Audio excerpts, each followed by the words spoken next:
Saat aku mendengar suara ayahku di telepon mengumumkan bahwa aku sudah meninggal dunia untuk mengklaim seluruh warisan kakek, tubuhku membeku seketika. Yang lebih menghancurkan adalah alasan tersembunyi di balik itu semua, karena mereka tahu aku jatuh cinta pada Dika, seorang pria. Mereka memilih untuk menghapus keberadaanku demi harta. Aku Andi berdiri di apartemen kecilku di pinggiran Jakarta, tangan gemetar memegang ponsel. Malam itu hujan deras mengguyur jendela seolah ikut menangisi nasibku. Baru kemarin aku pulang kampung untuk merayakan ulang tahun ibu, tapi sekarang semuanya berubah menjadi mimpi buruk. Ayahku yang selalu kagum dengan prestasiku di perusahaan teknologi tiba-tiba bilang pada notaris bahwa anak laki-lakinya telah tiada. Mereka bahkan menyiapkan akta kematian palsu hanya agar warisan tanah dan saham dari kakek jatuh ke tangan mereka. Aku tahu ini karena rahasiaku terbongkar 2 bulan lalu saat ibuku menemukan pesan dari Dika di ponselku. Sejak itu rumah besar di Menteng terasa seperti penjara bagiku. Aku ingat bagaimana ayah memukul meja dan berteriak bahwa aku membawa malu bagi keluarga.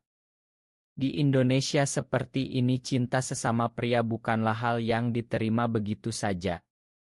Teman-teman sekolah dulu sudah menjauhiku setelah rumor beredar. Tapi Dika selalu ada di sampingku dengan senyum tenangnya yang membuat dunia terasa lebih ringan. Malam ini aku meneleponnya dengan suara parau. Dika, mereka bilang aku sudah mati. Dia langsung datang membawa mantel basah karena hujan. Kami duduk di sofa kecil apartemenku dan dia memelukku tanpa kata. Air mataku jatuh di bahunya untuk pertama kalinya sejak aku dewasa. Kita akan lawan ini Andi, bisiknya pelan. Tapi bagaimana caranya?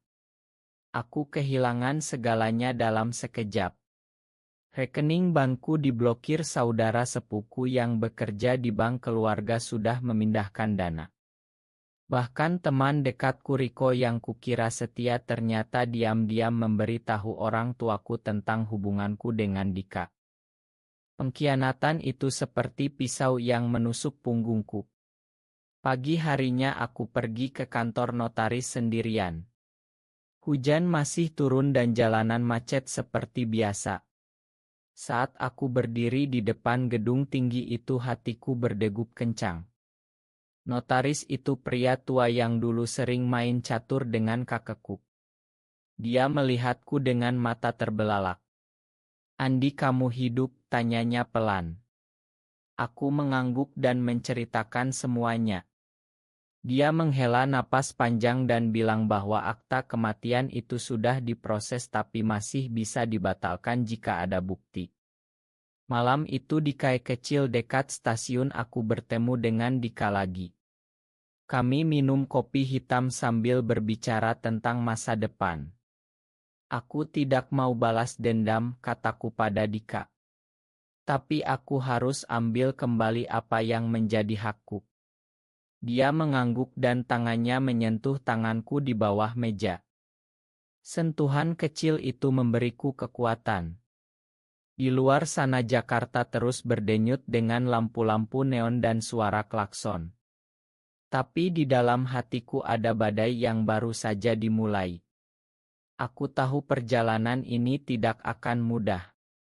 Tekanan masyarakat di Indonesia membuat kami harus sembunyi-sembunyi.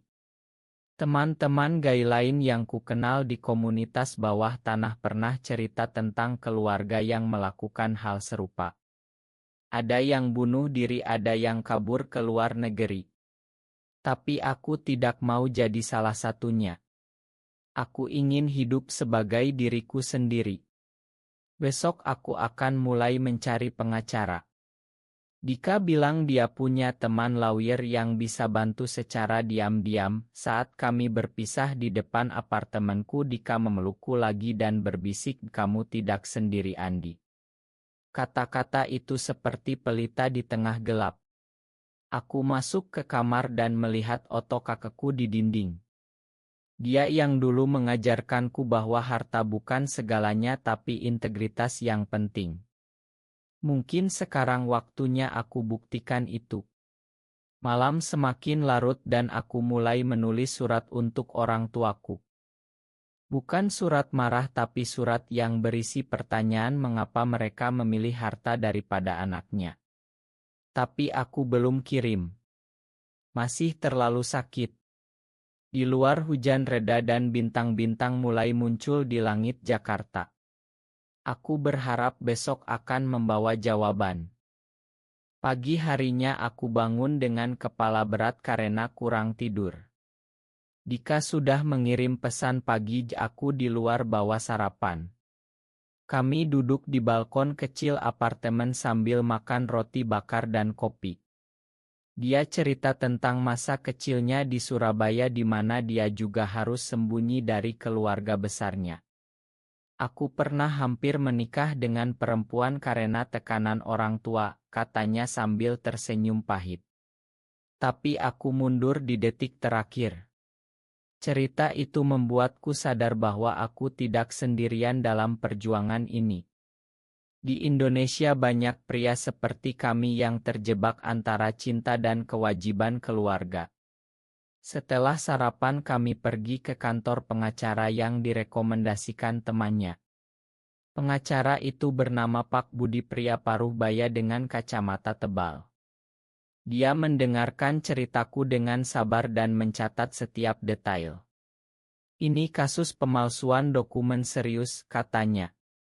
Tapi kita harus hati-hati karena keluargamu punya pengaruh besar di kalangan pejabat.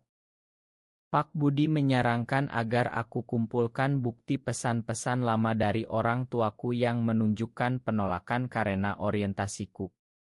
Aku ingat malam ketika ibuku menangis dan bilang, kamu bikin aku malu di depan tetangga Andi. Bagaimana kalau tetangga tahu kamu suka pria? Kata-kata itu masih terngiang.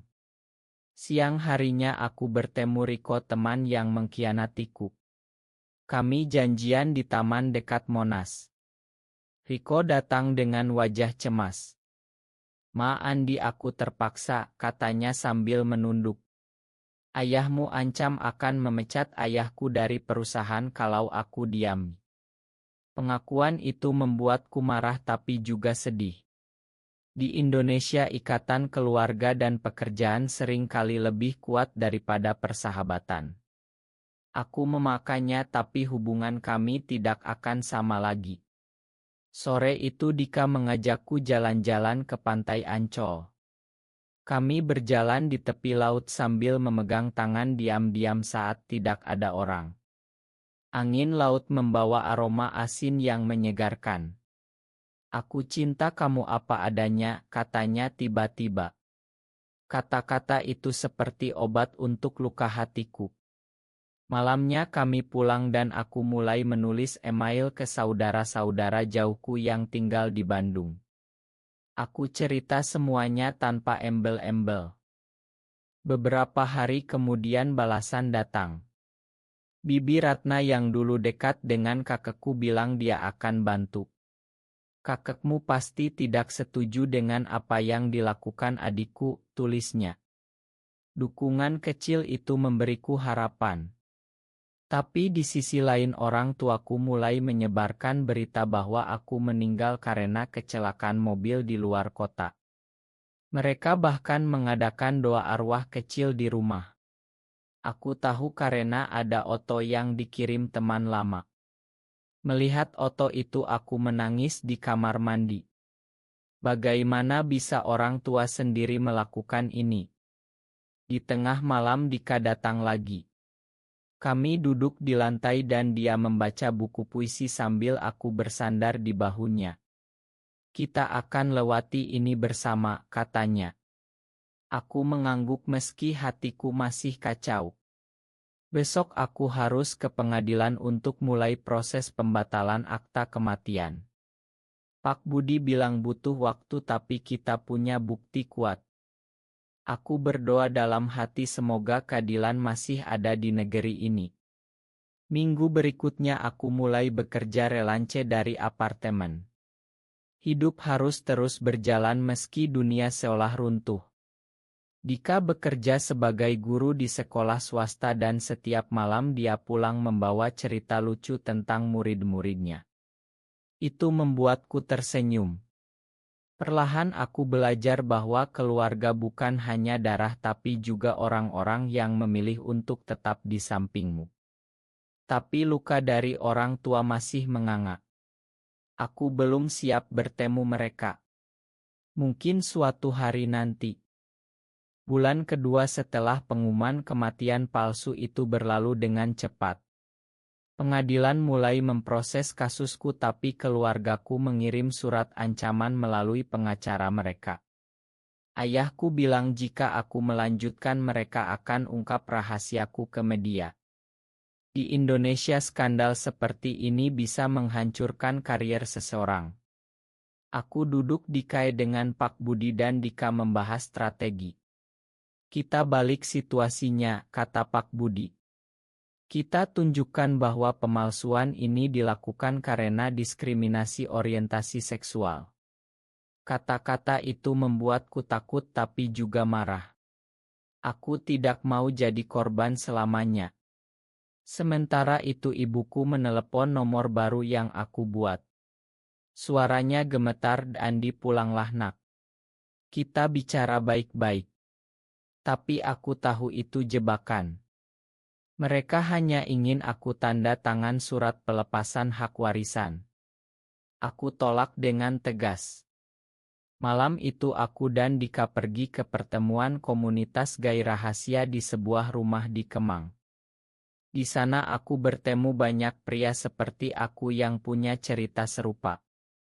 Ada yang diusir dari rumah, ada yang kehilangan pekerjaan.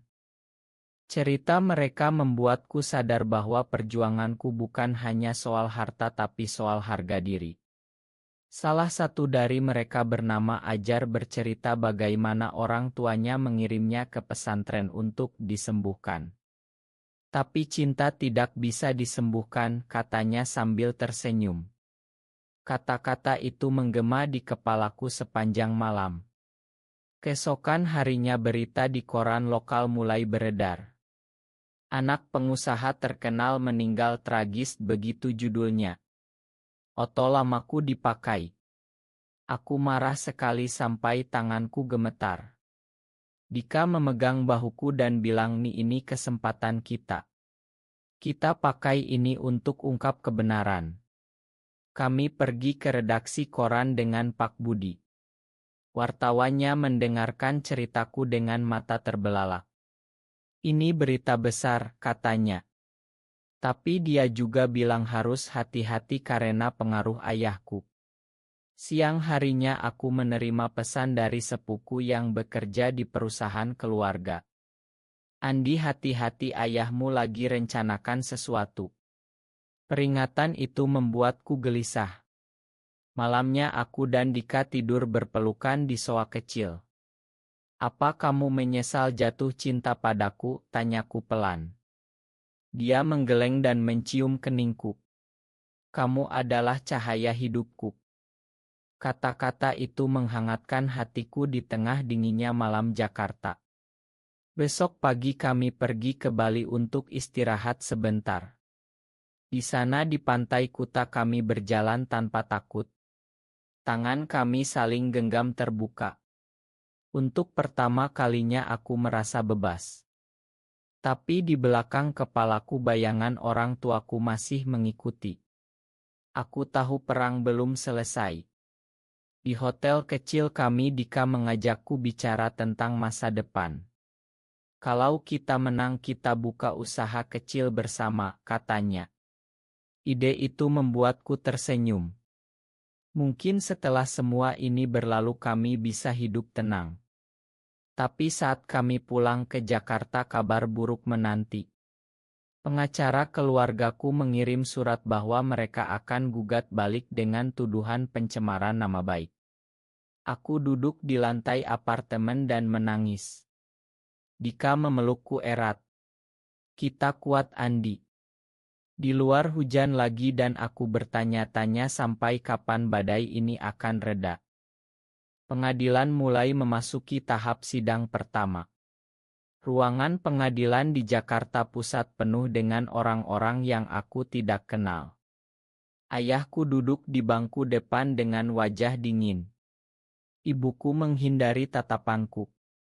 Pak Budi berdiri di sampingku dengan map tebal berisi bukti. Ini bukan hanya soal warisan, katanya di depan hakim. Ini soal hak hidup seorang anak yang ditolak karena orientasinya. Kata-kata itu menggema di ruangan. Beberapa jurnalis mulai mencatat.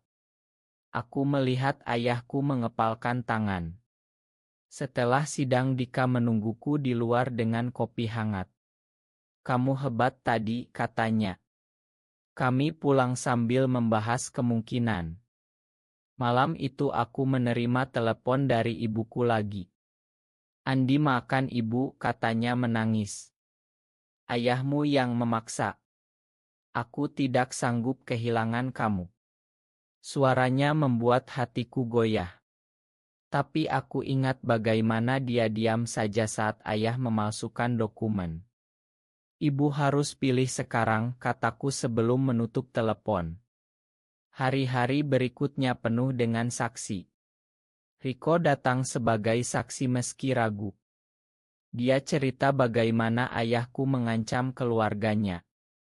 Bibi Ratna dari Bandung juga datang dan bercerita tentang wasiat asli kakek yang menyebut namaku sebagai pewaris utama.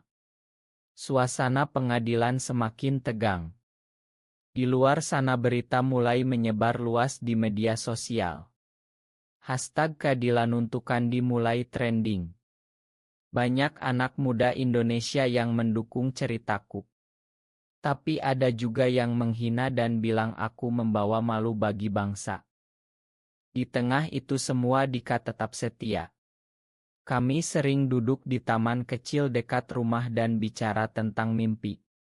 Kalau semua selesai aku ingin kita tinggal di rumah kecil di pinggir kota, katanya. Ide itu seperti mimpi indah. Tapi kenyataan datang lagi saat ayahku mengirim orang untuk mengintai apartemenku. Aku melihat mobil hitam parkir di depan setiap malam. Pak Budi bilang itu taktik intimidasi. Aku mulai merasa lelah. Suatu malam aku breakdown di depan Dika. Aku capek Dika.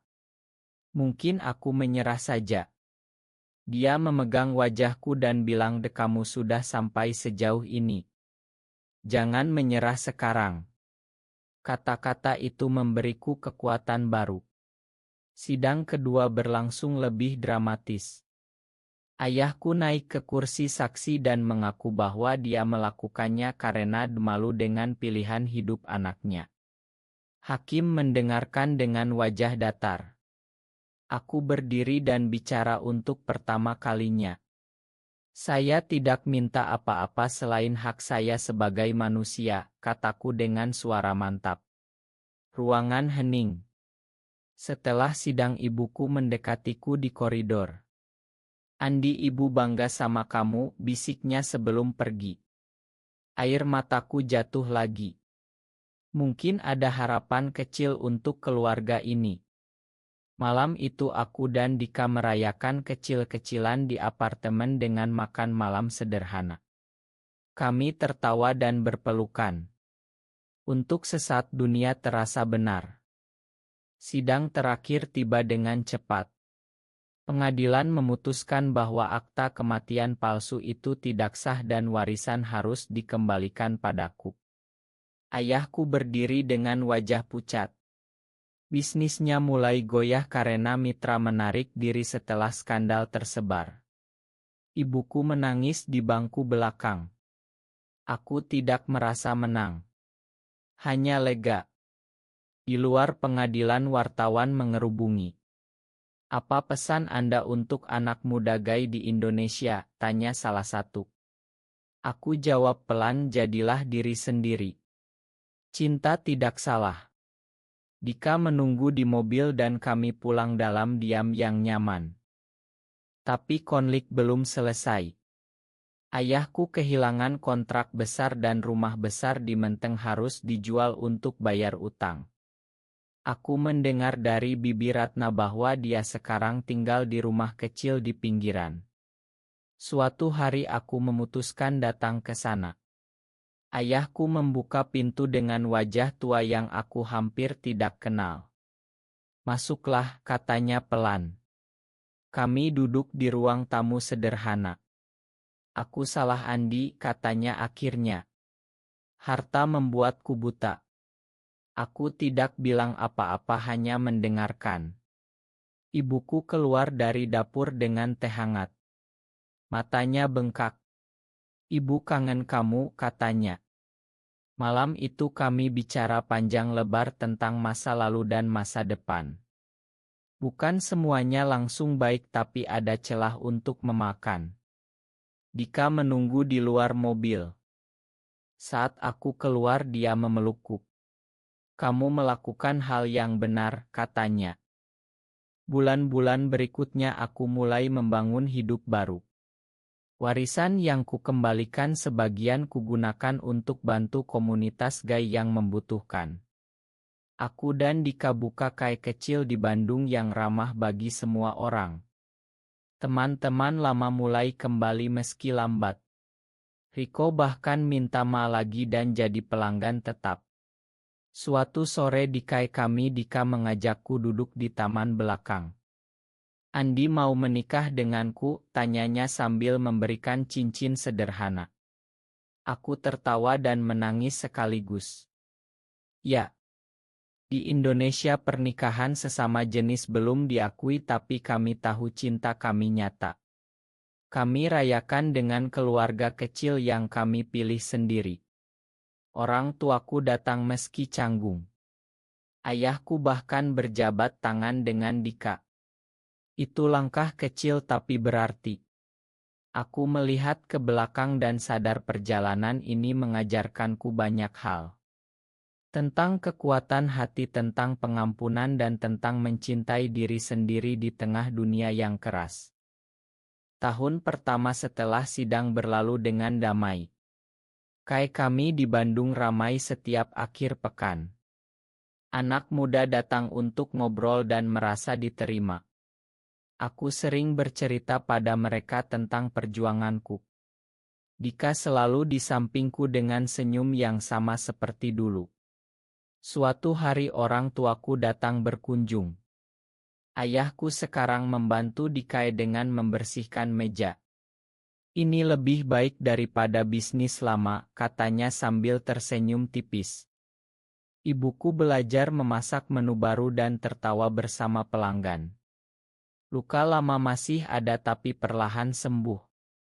Aku dan Dika sering jalan ke pantai seperti dulu.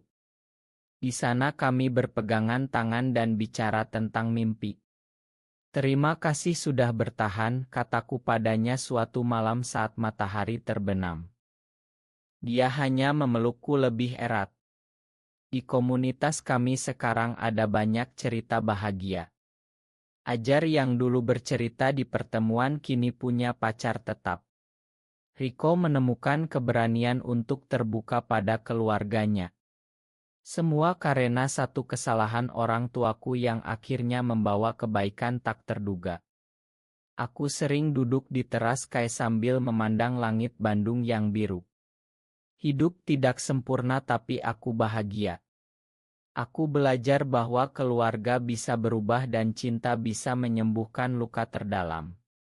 Suatu sore saat hujan gerimis, Dika datang membawa payung. Kami berjalan pulang sambil tertawa. Di rumah aku memeluknya dan berbisik, "Kita berhasil." "Ya, kita berhasil." Sekarang aku bertanya pada kalian semua, apakah pengkhianatan orang tua selalu menghancurkan anaknya atau justru menjadi awal dari kebangkitan sejati? Benar atau salah?